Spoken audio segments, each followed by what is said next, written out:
आप ट्रेन में जाते हो तो कभी आपको ट्रेन की टीटी से डर लगता है?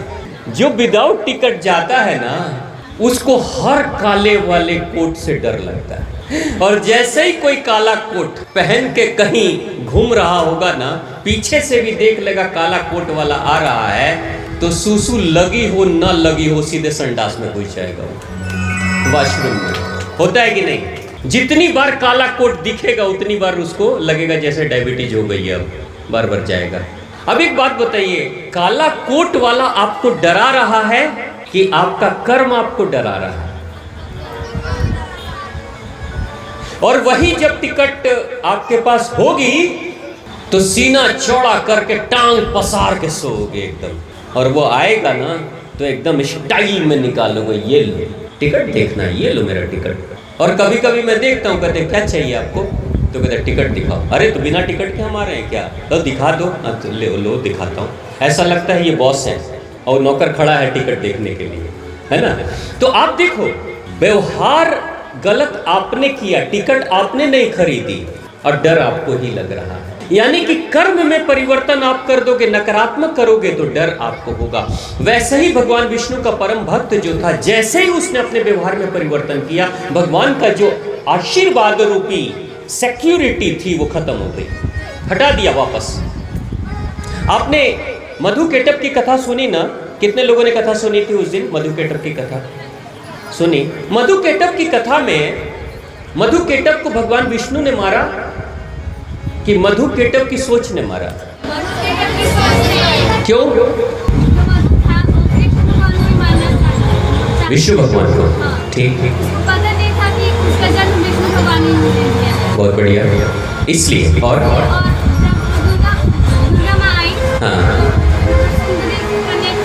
हाँ, तो उनके ख्याल में हो गया, जिससे वो वचन दे दिया कि अब मेरा मृत आपके हाथ में। वेरी गुड, बहुत शानदार, बहुत बढ़िया, बहुत बढ़िया। बेटा बैठो बैठो। देखो इसने कितनी अच्छी बात पकड़ रखी है इस बच्चे ने, कि भगवान विष्णु लड़ रहे हैं, मधुकेटप लड़ रहे हैं, और अंतरिक्ष में माँ देवी खड़ी हो गई एक सुंदर कन्या के रूप में, शेरों वाली के रूप में नहीं खड़ी हुई। वो शेर पे सवारी माँ दुर्गा बन के नहीं आई, एक सुंदर स्त्री के रूप में सामने खड़ी हो गई। अब श्री विष्णु ने जब देखा उस सुंदर स्त्री को तो मन ही मन प्रणाम किया माँ कहकर, और मधुकेटप ने जब देखा तो मन ही मन एक स्त्री को देखकर वो मोहित होने लगे। अब देख रहे हो, एक ही स्त्री है और 3 लोगों की दृष्टि पड़ रही है। एक की दृष्टि में ममता है और 2 की दृष्टि में वासना है। अंतर देखो, सिर्फ दृष्टि बदल गई, दोनों की सृष्टि बदल गई। मां कहां मारती है? अगर ये भी सोचते कि वो स्त्री कोई देवी रूप में है तो कुछ नहीं होता, गलती नहीं होती, क्योंकि अंदर से जब वासना जगी, नकारात्मक विचार जगा, तो निर्णय गलत करेंगे।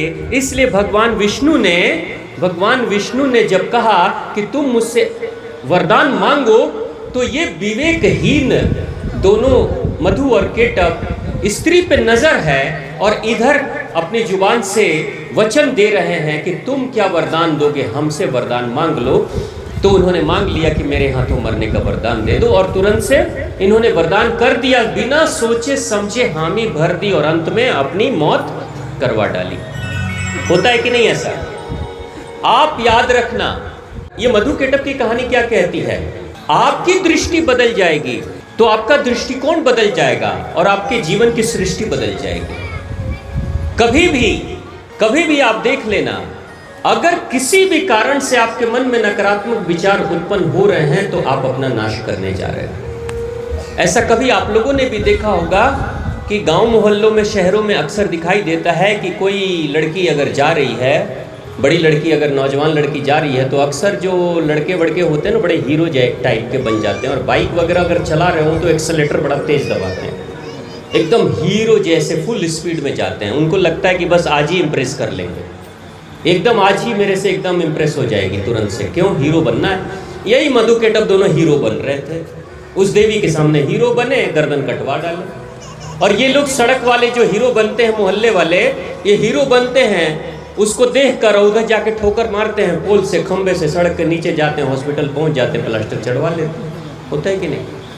यानी जीवन में जब कभी भी आपके मन में गंदे विचार आएंगे और ज़्यादा हीरोपंथी दिखाएंगे तो यही होगा, मधुकेटव जैसी कहानी होगी आपके जीवन में। तो प्रेम से बोली माँ आदिशक्ति, माँ भवानी की, माँ जगदम्बा, माँ परम्बा की, देवी भागवत महापुराण की, और आप सभी की जय।